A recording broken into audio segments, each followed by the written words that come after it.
यहाँ पे अगर कोई नौजवान किसी से पूछता है, मिसाल के तौर पे कोई अगर आके ये क्वेश्चन करता है कि अल्लाह को किसने पैदा किया, जी, तो हमारे उलमा कहते हैं पहले तो कलमा पढ़ के मुसलमान हो, उसके बाद कहते हैं ऐसी बातें सोचनी नहीं चाहिए। तो ये मिर्जा साहब ये बताइए कि ये इल्म का तकब्बुर कहेंगे इसको, या आपने अपने आप को बहुत की बड़ी चीज समझ लिया कि मेरे पास जहालत है जी, उनको पता ही नहीं ना इसका जवाब, उनकी फील्ड ही नहीं, ना उन्होंने साइंस पढ़ी हुई, ना उन्हें फिजिक्स के लॉज का पता, ना उन्हें सेकंड लॉ ऑफ थर्मोडायनामिक्स का पता, ना उन्हें एंट्रोपी का पता।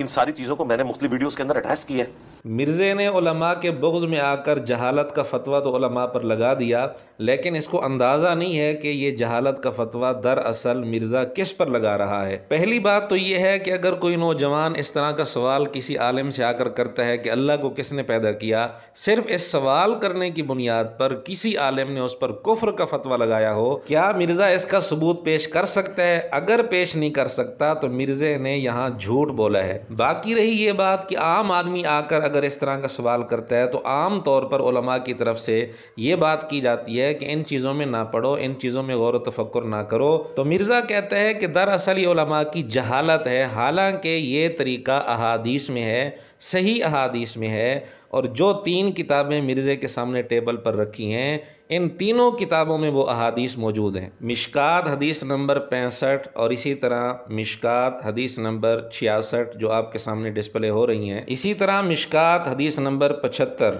ये अहादीस मिशकात में बुखारी, मुस्लिम, अबू दाऊद वगैरह के हवाले से मौजूद हैं। और इन अहादीस का हासिल ये है कि जब किसी के दिल में ख्याल आया कि अल्लाह को किसने पैदा किया, या इस तरह की कोई बात किसी के सामने आए, तो ऐसी सूरत में नबी पाक सल्लल्लाहु अलैहि वसल्लम ने हिदायत ये दी हैं कि इसको छोड़ दे, यानी इस ख्याल को छोड़ दे और ये कहे कि मैं अल्लाह और अल्लाह के रसूलों पर ईमान ले आया, और 3 मरतबा बाईं तरफ थूक दे और शैतान मरदूद से अल्लाह की पनाह पकड़े। तो उमूमी तौर पर उलमा जो तरीका इख्तियार करते हैं वो तरीका बिल्कुल वही है जो अहादीस में आया है कि इस सवाल को इग्नोर करना चाहिए और इसकी बारीकियों में ज़्यादा नहीं जाना चाहिए। आम लोगों के लिए यही बात आप अलैहिस्सलातु वस्सलाम ने इरशाद फरमाई। वरना ये नहीं कि उलमा को दलाइल मालूम नहीं होते या उन्होंने पढ़े हुए नहीं होते।